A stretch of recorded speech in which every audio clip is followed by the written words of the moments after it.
এখন মানুষের কাছে যে অ্যাক্সেস আছে সোশ্যাল মিডিয়া সহ আরো নিউ এজ মিডিয়ার, তার মধ্য দিয়ে কিন্তু এই মিসইনফরমেশন এবং ডিসইনফরমেশনের জবাব দেয়া হচ্ছে। তবে আমরা বাংলাদেশের মিডিয়া হাউসগুলোতে যারা দায়িত্বে আছেন, গুরুত্বপূর্ণ দায়িত্বে আছেন, তাদেরকে সতর্ক করে দিতে চাই যে আপনারা সঠিক তথ্য উপস্থাপন করুন।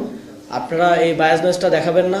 5ই আগস্টের পরে আমরা যথেষ্ট ধৈর্য ধরেছি, আমরা যথেষ্ট ছাড় দিয়েছি 5ই আগস্ট পূর্ববর্তী আপনাদের অবস্থানের কারণে, আপনার লেসপেন্সারের কারণে। কিন্তু এবারের নির্বাচনের পরে কিন্তু সেই ছাড় দেওয়া হবে না। এবারের নির্বাচনে যারা এই বায়াসড অবস্থান গ্রহণ করছেন, যারা আমাদের সাংবাদিক ভাইদের মাঠ পর্যায় থেকে সংগৃহীত নিউজের ক্ষেত্রে বায়াসনেস দেখাচ্ছেন যে কোনটা প্রচার করা যাবে, কোনটা প্রচার করা যাবে না, এক পার্টির বা এক পক্ষের এক জোটের নিউজ ব্লক করে দিচ্ছেন, আরেক পার্টির বা আরেক জোটের নিউজটা ভিন্নভাবে উপস্থাপন করছেন বা ফ্রেমিং করছেন, প্রোপাগান্ডা ছড়াচ্ছেন, তাদের প্রতি আমাদের সতর্কতা আমরা জানাতে চাই।